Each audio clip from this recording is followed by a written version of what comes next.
Selamat pagi Bapak Ibu dan saudara-saudaraku yang dikasihi Tuhan, pendengar Radio Citra Kasih di mana saja berada pada pagi hari ini. Sebelum ke gereja kita masing-masing, yuk kita belajar firman Tuhan. Firman Tuhan pada pagi hari ini saya membawakan satu pelajaran, yaitu di mana sorga itu. Jadi saudara-saudaraku, ada orang yang bertanya kepada saya, Pak Martin, kalau sorga itu di mana? Saudara, saya tidak bisa menjawab. Ya, setelah saya mendapat pertanyaan itu, maka saya membuka Alkitab. Ternyata, saudara-saudara, sorga itu memang ada, tapi tempatnya tidak ada satu orang pun yang pernah naik ke sorga. Oleh sebab itu, mari kita belajar firman Tuhan. Sebelum mendengar firman Tuhan, kita akan mendengarkan satu pujian yang akan dibawakan oleh Yanti, Ibu Tri, dan Hadi. Silakan, Yan.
Itulah Bapak Ibu dan saudara-saudaraku pendengar Radio Kasih, satu pujian yang telah dibawakan oleh saudara-saudara kita. Mari kita masuk di dalam doa. Bapa di surga, pada pagi hari ini hamba-Mu datang kembali, hamba-Mu datang mengucap syukur dan berterima kasih, di mana pada pagi hari ini hamba-Mu akan belajar kembali firman Tuhan. Bapa, berbicaralah kepada hamba-Mu melalui kuasa Roh Kudus-Mu, karena hamba-Mu tidak memiliki apa yang harus hamba-Mu katakan pada pagi hari ini. Tuhan, tolong hamba-Mu agar hamba-Mu dapat berbicara kepada saudara-saudara kami. Terima kasih Bapa. Hamba-Mu berdoa di dalam nama Bapa, Putra, dan Roh Kudus. Haleluya. Amin. Bapak, Ibu, dan saudara-saudaraku yang dikasihi Tuhan, mari kita belajar firman Tuhan seperti saya bawakan tadi temanya, di mana sorga itu. Saudara, sorga itu adalah tentang sorga atau yang disebut tahta Allah. Menurut iman Kristiani, saudara-saudara, sorga itu ada. Sekalipun belum ada seorang pun yang tahu letaknya di mana sorga itu. Sorga itu adalah tahta Allah. Namun setelah saya membaca firman Tuhan, saya mencari-cari, ternyata saudara-saudara, Nabi Yesaya telah diberikan ilham atau wahyu mengatakan bahwa sorga itu, tahta Allah itu ada di langit, ya, ada di langit, dan bumi menjadi tumpuan kakinya. Ya, kita akan membaca saudara-saudara di dalam Yesaya pasal 66 ayat 1 dan 2. Beginilah firman Tuhan. Langit adalah tahtaku dan bumi adalah tumpuan kakiku. Rumah apakah yang akan kamu dirikan bagiku? Di tempat apakah yang akan menjadi perhentianku? Bukankah tanganku yang membuat semuanya ini, sehingga semuanya ini terjadi? Demikianlah firman Tuhan. Tetapi kepada orang inilah aku memandang, kepada orang yang tertindas dan patah semangatnya, dan yang gentar kepada firman-Ku. Bapak, Ibu, dan saudara-saudaraku yang dikasihi Tuhan, Nabi Yesaya menerangkan bahwa sorga itu ada. Ya, sorga itu ada. Jadi harapan kita semua, sorga ini semua orang yang berbuat jahat juga ingin masuk sorga, ya, yang berbuat jahat pun ingin masuk sorga. Nah, tetapi tidak ada seorang pun yang tahu sorga itu di mana, ya. Sorga itu di mana, ya, Mang Wanda, ya. Nah, oleh sebab itu kita belajar firman Tuhan bahwa sorga itu adalah menurut Yesaya di langit. Saya ingin membacakannya kembali, Mang Wanda. Yesaya pasal 66 ayat 1 dan 2. Beginilah firman Tuhan. Langit adalah tahtaku dan bumi adalah tumpuan kakiku. Kalau menurut pendapat saya, saudara-saudara, bahwa sorga dengan bumi ini tidak jauh. Ya, tidak jauh. Seperti kalau kita duduk di kursi, saudara-saudara. Kursi itu adalah tempat duduk kita, lantai itu adalah tempat injakan kita.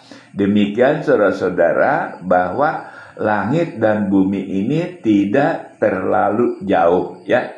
Oleh sebab itu, kalau kita berdoa, maka Allah akan mendengarkan doa kita itu, karena langit dan bumi ini tidak jauh letaknya, saudara-saudara, ya.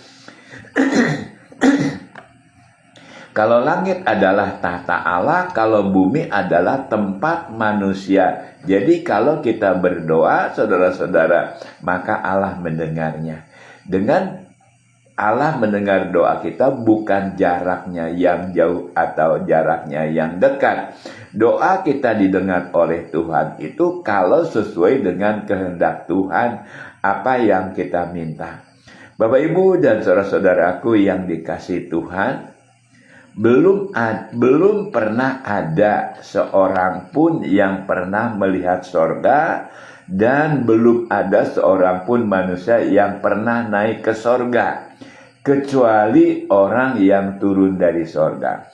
Pada waktu tahun-tahun yang lalu sering saya mendengar saudara-saudara, di salah satu kota yang besar, di dalam khotbahnya seorang hamba Tuhan yang besar, jemaatnya sudah beribu-ribu, puluhan ribu saudara-saudara.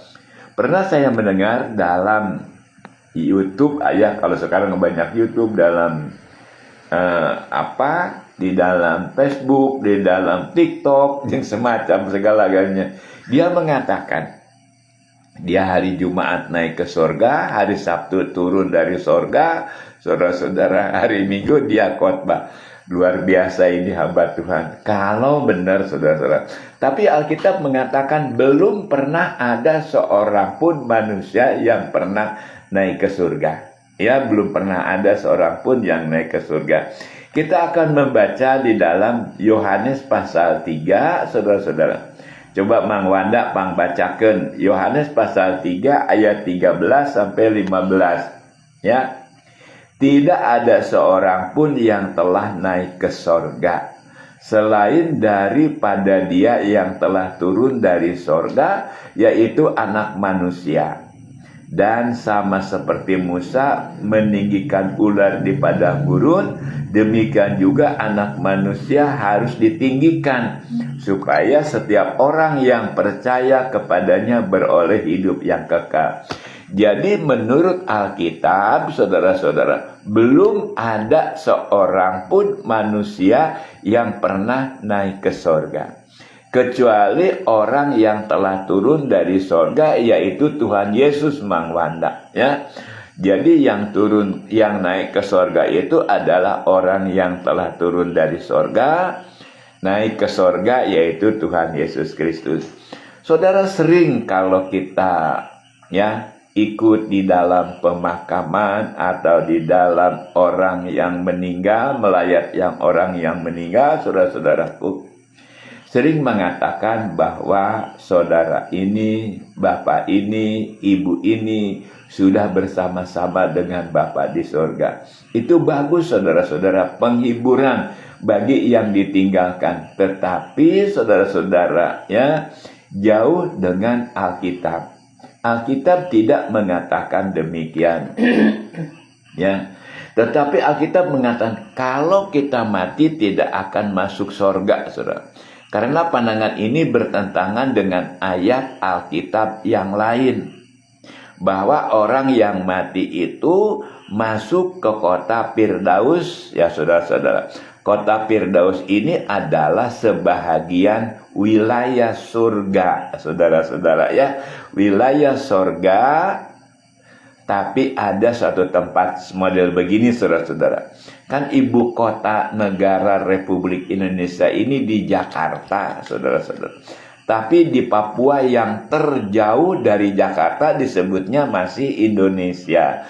Demikian juga menurut pendapat seseorang bahwa Firdaus itu adalah sebahagian tempat yang ada di sorga. Ya, itu saudara-saudara ya. Jadi bukan langsung masuk ke kota atau ke tempat surganya. Atau kalau kita mah ke Jakarta. Tapi ke tempat yang saya katakan tadi, gambaran ilustrasi atau gambaran saudara-saudara ya. Jadi saudara ke Firdaus. Jadi kalau orang mati itu, orang meninggal itu, menurut Alkitab pada waktu Tuhan Yesus disalibkan, mengatakan kepada seorang penjahat yang di sebelah kanannya, mengatakan, ingat akan daku, Firdaus tempat penantian, ya saudara-saudara. Jadi orang yang mati itu masuk ke Firdaus, kita menantikan kedatangan Tuhan yang kedua kalinya. Semua orang akan masuk ke kota penantian, yaitu bagi orang yang, ya saudara-saudara, bagi orang yang hidupnya berkenan kepada Tuhan, maka dia kalau mati dia akan masuk ke kota Firdaus, ya. Nah, di sana kita akan menantikan kedatangan Tuhan. Bapak Ibu dan saudara-saudaraku, saya pernah mendengar katanya kalau orang mati itu, ya saudara-saudara, sampai 40 hari masih ada di rumah, ya saudara. Ya, saya nggak tahu persis karena saya belum pernah melihat, mendengar bahwa orang mati itu 40 hari masih ada di rumah. Saya nggak tahu. Ya, kita jangan percaya kepada cerita-cerita tidak ada dasarnya atau dalilnya, ya saudara-saudara. Kalau dikatakan dalam Lukas pasal 23 ayat 43 mengatakan demikian. Kata Yesus kepadanya, "Aku berkata kepadamu, sesungguhnya hari ini juga engkau akan ada bersama-sama dengan aku di dalam Firdaus." Jadi menurut Alkitab, saudara-saudara, menurut Alkitab, jadi kalau kita mati, ya, fisiknya atau tubuhnya dibawa ke pemakaman atau ke kuburan. Tapi roh dan jiwanya kita akan masuk ke salah satu kota yang disebut kota Firdaus. Di situ kita akan beristirahat, ya Ibu Loina, ya. Jadi orang yang mati itu Ibu Loina tidak langsung naik ke sorga, ya, tidak langsung masuk sorga. Tapi kita akan masuk ke kota yang disebut namanya Firdaus. Saya ingin membacakan kembali saudara-saudara. Dalam Lukas pasal 23 ayat 43 Ibu Loina, ya. Kata Yesus kepadanya, "Aku berkata kepadamu, sesungguhnya hari ini juga engkau akan ada bersama-sama dengan aku di dalam Firdaus." Jadi sangat jelas, ya, sangat jelas. Nah, kenapa saya mencari dalam Alkitab ini? Karena ada yang bertanya, Ibu Loina, "Pak Martin, apakah memang sorga itu ada, ya? Dan di mana?" Ya, saya jawab, menurut Alkitab bahwa sorga itu adalah di langit, ya saudara-saudara.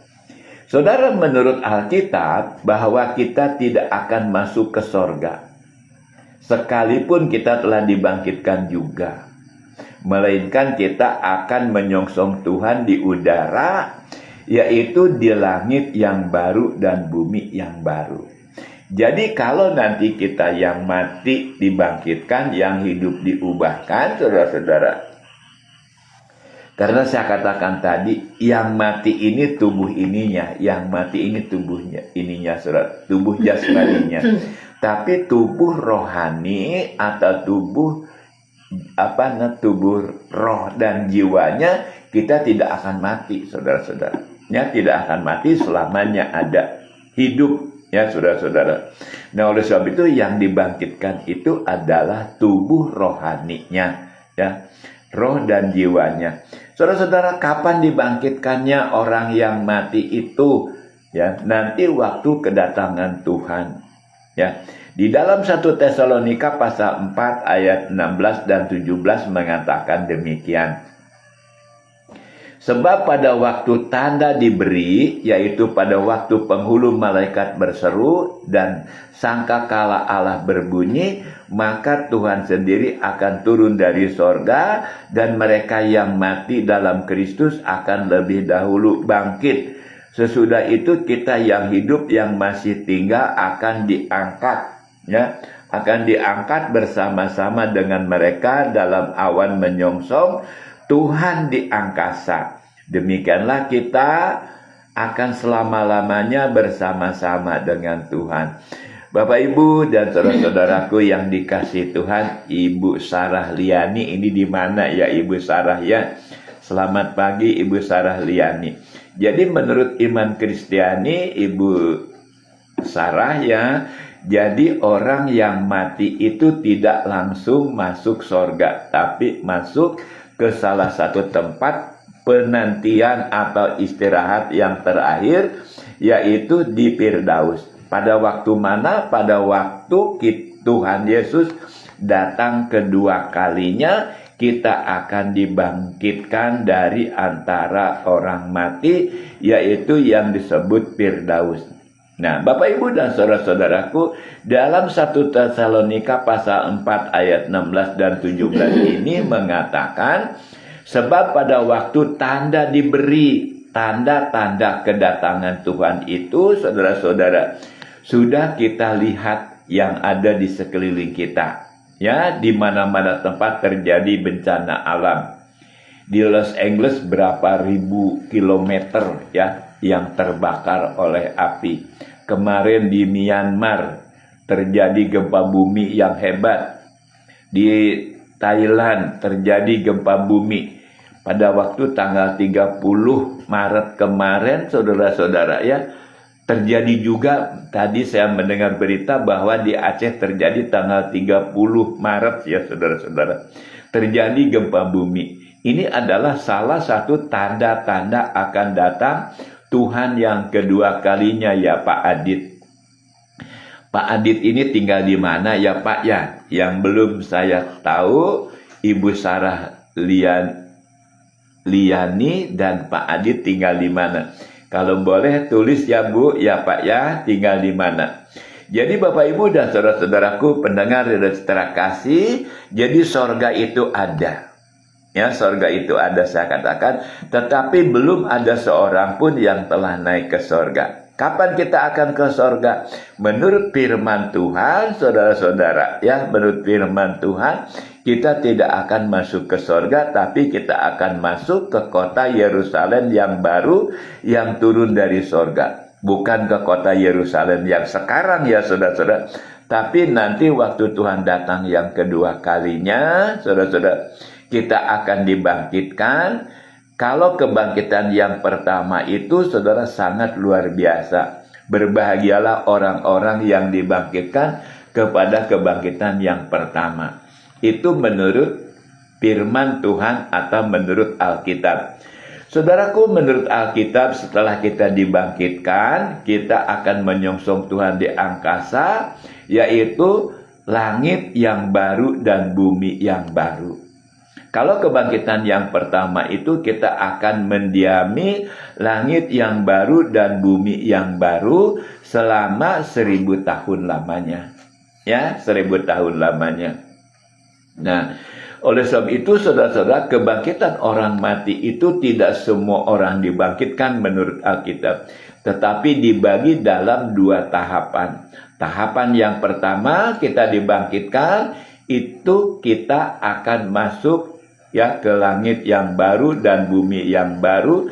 Selama di langit yang baru dan di bumi yang baru itu selama 1000 tahun. Setelah 1000 tahun habis, saudara-saudara, maka kebangkitan yang kedua. Ya, kebangkitan yang kedua. Nah, kalau orang yang dibangkitkan kepada kebangkitan yang pertama itu, saudara-saudara, tidak dihakimi menurut perbuatannya, tetapi mereka itu akan ikut menghakimi bersama-sama dengan Tuhan Yesus ya.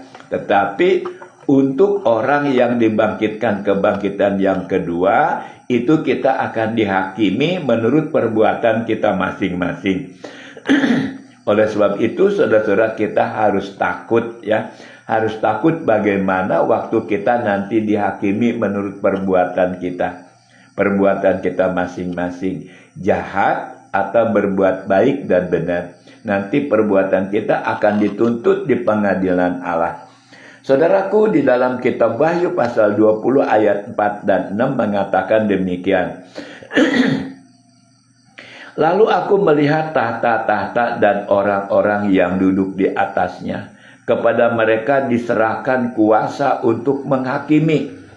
Aku juga melihat jiwa-jiwa mereka yang telah dipenggal kepalanya karena kesaksian tentang Yesus dan karena firman Allah, yang tidak menyembah binatang itu dan patungnya, dan yang tidak juga menerima tandanya pada dahi dan tangan mereka.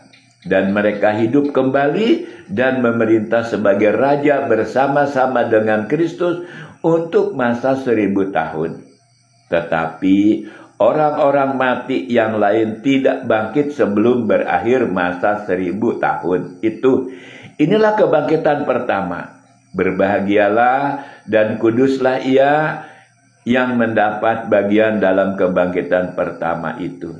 Kematian yang kedua tidak berkuasa lagi atas mereka, tetapi mereka akan menjadi imam-imam Allah dan Kristus. dan mereka akan memerintah sebagai raja bersama-sama dengan Dia 1000 tahun lamanya. Jadi untuk kebangkitan orang yang pertama itu di langit baru dan bumi baru itu, saudara-saudara, ya, di sana dikatakan sangat berbahagia hidup bersama-sama dengan Tuhan Yesus Kristus di langit yang baru dan bumi yang baru. Setelah 1000 tahun habis, saudara-saudara, maka kebangkitan yang kedua. Nah, kebangkitan yang kedua itu semua orang dibangkitkan, ya, dan semua orang akan dihakimi. Kalau orang yang hidupnya berkenan kepada Tuhan akan masuk ke langit yang baru dan bumi yang baru. Kalau hidupnya yang jahat akan masuk ke dalam lautan api, itu yang disebut kiamat. Nah, sebelum kita meneruskan, kita akan mendengarkan kembali satu pujian yang akan dibawakan oleh saudara-saudara kita. Silakan.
Bapak Ibu dan saudara-saudaraku, satu pujian yang telah disampaikan oleh saudara-saudara kita. Mari kita teruskan saudara-saudara pelajaran kita bahwa bahwa kita ini kalau kita telah dibangkitkan itu saudara-saudara ada dua tempat yang dituju. Tempat yang pertama, kalau kita hidup berkenan kepada Allah, kita akan masuk ke kota Yerusalem yang baru yang turun dari sorga. Kalau kita hidup kita jahat, kita akan masuk ke dalam lautan api. Bapak Ibu dan saudara-saudaraku, keselamatan yang kita peroleh itu bukan semata-mata amal perbuatan kita yang baik menurut pikiran kita, melainkan keselamatan itu adalah anugerah atau pemberian Allah. Karena saudara-saudara kita telah melakukan, menurut kita baik, baik, tetapi menurut Allah belum tentu baik. Oleh sebab itu kita dituntut sekarang bekerjalah. Bekerjalah di ladang Tuhan, jangan memikirkan upahnya. Bekerjalah yang baik, nanti Tuhan sendiri yang akan memberikan upah kepada kita. Salah satu contoh upamanya saudara-saudara, saya membacakan firman Tuhan di Radio Citra Kasih ini dari tahun 2009 saudara-saudara, dari tahun 2009. Tapi belum tentu sesuai dengan kehendak Tuhan, sesuai dengan kehendak Tuhan. Tetapi saya bekerjalah. Saya bekerja, saudara, menyampaikan firman Tuhan yang akan memberi upah bukan manusia tapi Tuhan. Terserah Tuhan, cuma saya bekerja terus. Demikian juga kepada para pendengar Radio Citra Kasih di mana saja. Beribadahlah. Kita jangan mengharapkan bahwa kita akan mendapatkan ini dan sebagainya. Bekerjalah. Soal upah Tuhan yang menentukan. Soal upah Tuhan yang menentukan. Oleh sebab itu mari kita saudara-saudara iring Tuhan dengan sungguh-sungguh. Nah, kalau saya katakan tadi, jadi keselamatan yang kita peroleh itu bukan semata-mata amal perbuatan kita yang baik menurut pikiran kita, melainkan keselamatan itu kasih karunia atau anugerah yang Allah berikan kepada kita, seperti dalam surat Efesus pasal 2 ayat 8 dan 9. Sebab karena kasih karunia kamu diselamatkan oleh iman. Itu bukan hasil usahamu tapi pemberian Allah. Itu bukan hasil pekerjaanmu. Jangan ada orang yang memegahkan diri, karena kita ini buatan Allah, diciptakan dalam Kristus Yesus menurut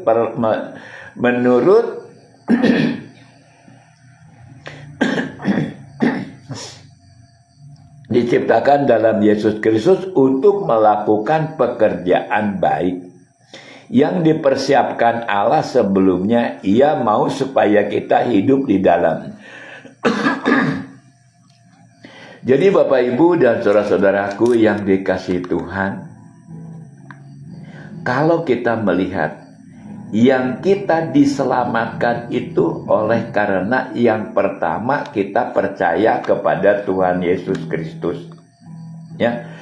Oleh percaya kepada Tuhan Yesus, itu pokok yang terpenting, yang terutama dalam hidup kita. Kalau kita sudah percaya dan menerima Tuhan Yesus Kristus di dalam hati kita, keselamatan telah diberikan kepada kita. Namun, waktu minggu-minggu yang kemarin saya mengatakan satu pelajaran. Apakah keselamatan itu bisa hilang? Bisa, saudara-saudara. Kalau kita meninggalkan Tuhan, kalau kita meninggalkan Tuhan Yesus dalam hidup kita, nah, itu keselamatan hilang dari Tuhan Yesus Kristus. Tetapi kalau kita tidak meninggalkan Tuhan Yesus Kristus, kalau kita berbuat dosa, kembali saudara-saudara, Tuhan masih akan mengampuni, Tuhan masih akan mengampuni. Tidak ada dosa yang tidak dapat diampuni. Semua dosa dapat diampuni. Asal jangan kita sengaja.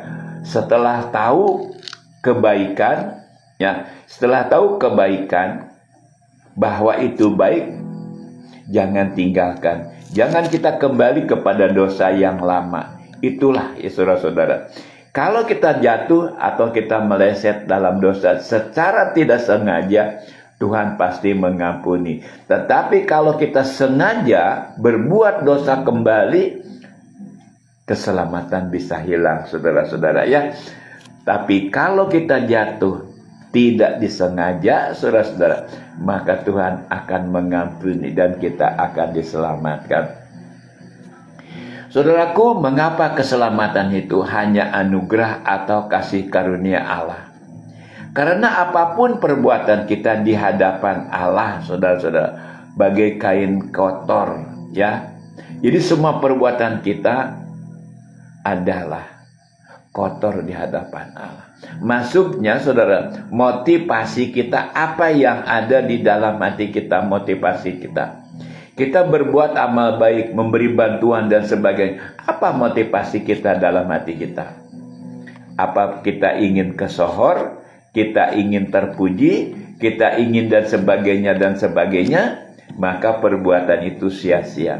Jadi Allah melihat perilaku kita yang kelihatan oleh orang lain, tetapi Allah melihat perbuatan kita dengan hati yang tulus, saudara-saudara. Bapak, Ibu, dan saudara-saudara, kita akan membaca dalam Yesaya pasal 64 ayat 6. Mengatakan demikian. Demikianlah kami sekalian seperti seorang najis, dan segala kesalahan kami seperti kain kotor. Kami sekalian menjadi layu seperti daun, dan kami lenyap oleh kejahatan. Kami seperti daun dilenyapkan oleh angin. Ini Nabi Yesaya mengatakan demikian, saudara-saudara. Jadi menurut firman Tuhan, bahwa perbuatan-perbuatan yang dianggap baik oleh kita belum tentu baik menurut Tuhan. Saudara, mari kita melihat contoh perbuatan yang baik menurut pandangan manusia sungguh indah dan terpuji, tetapi motivasinya yang Tuhan Yesus lihat, ya, yang Tuhan Yesus nilai kepada setiap orang yang melakukannya, ya, yang melakukannya. Kita akan melihat, saudara-saudara, dalam Matius pasal 7 ayat 22 sampai 23. Pada hari terakhir banyak orang akan berseru kepadaku, Tuhan, Tuhan, bukankah kami bernubuat demi namamu dan mengusir setan demi namamu dan mengadakan banyak mukjizat demi namamu juga? Pada waktu itulah aku akan berterus terang kepada mereka dan berkata, aku tidak pernah mengenal kamu. Nyala daripadaku, kamu sekalian pembuat kejahatan. Bapak, Ibu, dan saudara-saudaraku, Tuhan Yesus sangat menekankan, ya, di zaman akhir ini, saudara-saudara, kita lihat, ya, karena sekarang ada medsos, saudara-saudara, kita bisa melihat apapun yang dilakukan oleh orang-orang zaman sekarang. Ada orang-orang yang sanggup melakukan kebaikan-kebaikan, menyembuhkan orang, saudara-saudara. Tapi motivasinya apa? Motivasinya ingin dihormati, motivasinya ingin mendapatkan keuntungan, dan sebagainya. Di sini sangat jelas, saudara-saudara. Pada hari terakhir banyak orang yang akan berseru kepadaku, Tuhan, Tuhan.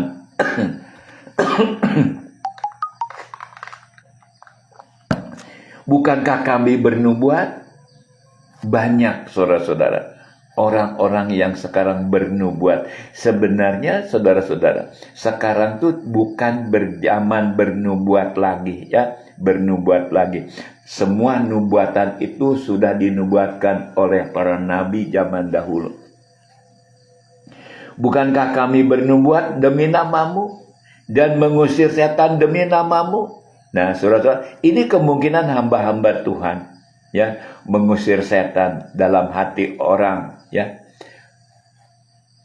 atau di jemaatnya. dan mengusir setan demi namamu, dan mengadakan mujizat-mujizat demi namamu juga. Bapak, Ibu, dan saudara-saudara, ini pekerjaan hamba-hamba Tuhan.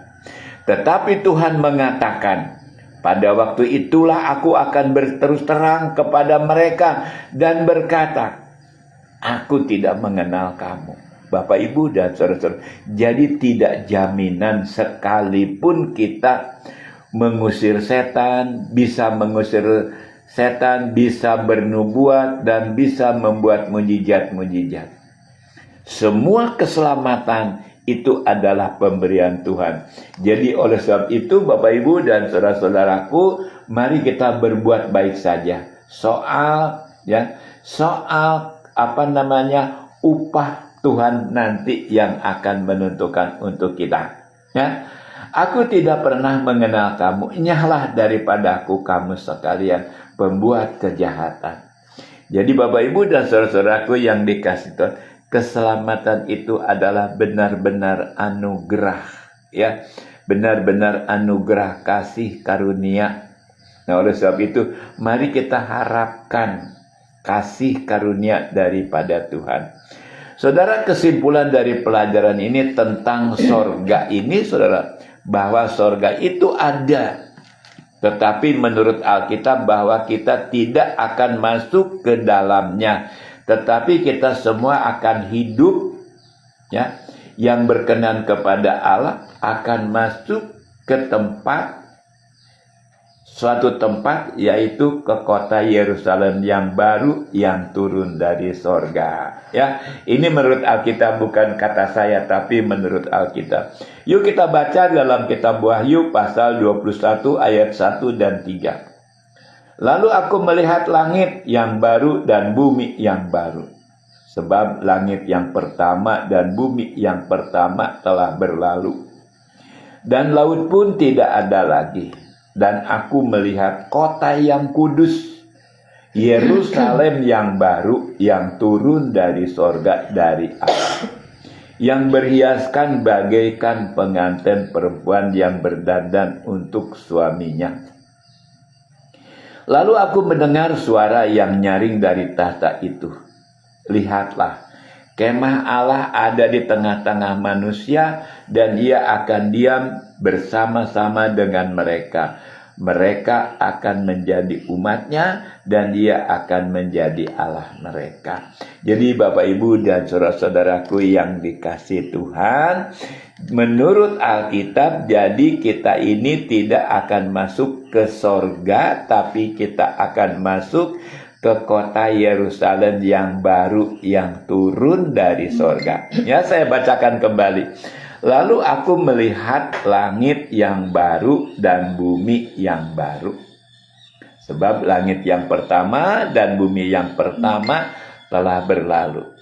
Kalau langit dan bumi ini bisa hilang, saudara-saudara, apalagi isinya. Isinya yaitu kita manusia. Tetapi kalau kita percaya dan mengandalkan Tuhan Yesus Kristus, kita akan diangkat bersama-sama dengan Tuhan di langit yang baru dan bumi yang baru. Saya katakan, yaitu di kota Yerusalem yang baru. Bapak, Ibu, dan saudara-saudaraku yang dikasih Tuhan, di sini sangat jelas. Saya bacakan ulang ya saudara-saudara. Lalu aku melihat langit yang baru dan bumi yang baru, sebab langit yang pertama dan bumi yang pertama telah berlalu, dan laut pun tidak ada lagi. Dan aku melihat kota yang kudus. Inilah yang kita harus harapkan. Yerusalem yang baru yang turun dari sorga. Inilah yang kita tuju mulai dari sekarang sampai Tuhan datang yang kedua kalinya. Tuhan Yesus memberkati kita semua. Amin. Kita akan tutup dengan satu pujian yang akan dibawakan oleh saudara-saudara kita. Silakan.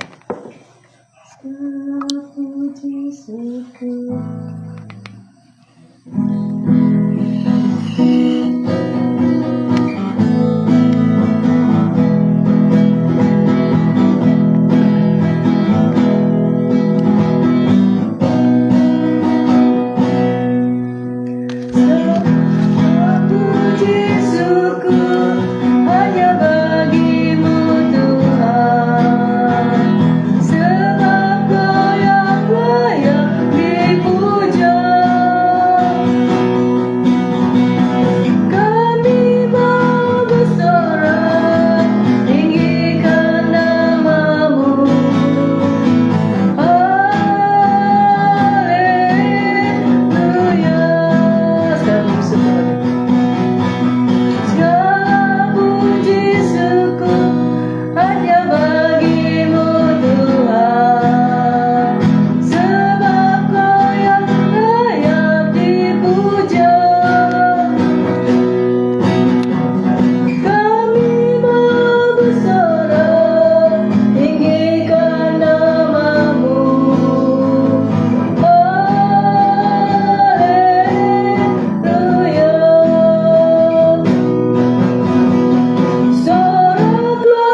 Mari kita masuk di dalam doa. Terima kasih Bapa di dalam kerajaan surga yang kami sembah di dalam Tuhan Yesus Kristus. Bapa, pada pagi hari ini hamba-Mu telah selesai membacakan firman-Mu. Hamba-Mu mohon Bapa berkati firman yang telah hamba-Mu bacakan melalui Radio Citra Kasih ini. Semua pendengar Radio Citra Kasih telah mendengarkan firman-Mu. Masukkan firman itu di dalam hati semua pendengar Radio Citra Kasih untuk hidup kami di langit yang baru dan bumi yang baru. Terima kasih Bapa. Hamba-Mu berdoa untuk seluruh pendengar Radio Citra Kasih di mana saja berada pada pagi hari ini. Tuhan berkati. Di mana saudara kami sedang mendengar firman Tuhan dalam keadaan sakit, Tuhan tolong. Hamba-Mu minta Bapa, sembuhkan saudara kami. Di mana saudara kami sedang mendengar firman Tuhan dalam pergumulan hidupnya, Tuhan tolong, jamah, berikan kemenangan, dan berikan kekuatan untuk hidup mengatasi permasalahan hidup ini. Demikian juga hamba-Mu berdoa untuk saudara kami pada waktu mendengar firman Tuhanlah yang akan menghiburkan mereka. Terima kasih Bapa. Hamba-Mu juga berdoa untuk saudara kami yang mendengar firman Tuhan melalui Facebook ini Bapa. Untuk saudara Restu Murdiman, untuk Ibu Loyina Gultom, untuk Ibu Sarah Liani dan Pak Adit atau Ibu Adit, Tuhan berkati mereka. Terima kasih Bapa. Hamba-Mu juga mohon untuk kami yang kumpul di studio ya Bapak, sekalipun pelayanan kami pada saat ini tidak sempurna, tapi Tuhan yang menyempurnakan pelayanan kami ini. Tuhan yang melihat, mengingat pelayanan kami pada pagi hari ini. Hamba-Mu berdoa untuk keluarga Ibu Tri, untuk keluarga Yanti, untuk keluarga Hadi, untuk keluarga Pak Joni, untuk keluarga hamba-Mu sendiri Bapa. Tuhan tolong berkati pelayanan kami. Hamba-Mu juga berdoa untuk saudara-saudara kami, terutama untuk Pak Aji sebagai pengelola Radio Citra Kasih ini ya Tuhan. Berkati, cukupkan segala kebutuhannya, cukupkan segala kesehatannya. Demikian juga hamba berdoa untuk Pak Apin yang saat ini tidak bisa hadir. Tuhan tolong berikan kesehatan dan kekuatan. Terima kasih Bapa. Hamba-Mu berdoa untuk bangsa dan negara Republik Indonesia ini. Hamba-Mu berdoa untuk pemimpin-pemimpin kami, Bapak Presiden, para menteri, para pejabat, dari yang tertinggi sampai yang terendah. Tuhan tolong berkati mereka. Berikan rasa takut akan Tuhan dan berikan hikmat dan kebijaksanaan untuk mengayomi kami semuanya. Terima kasih Bapa. Hamba-Mu berdoa di dalam nama Bapa, Putra, dan Roh Kudus. Haleluya. Amin. Amin.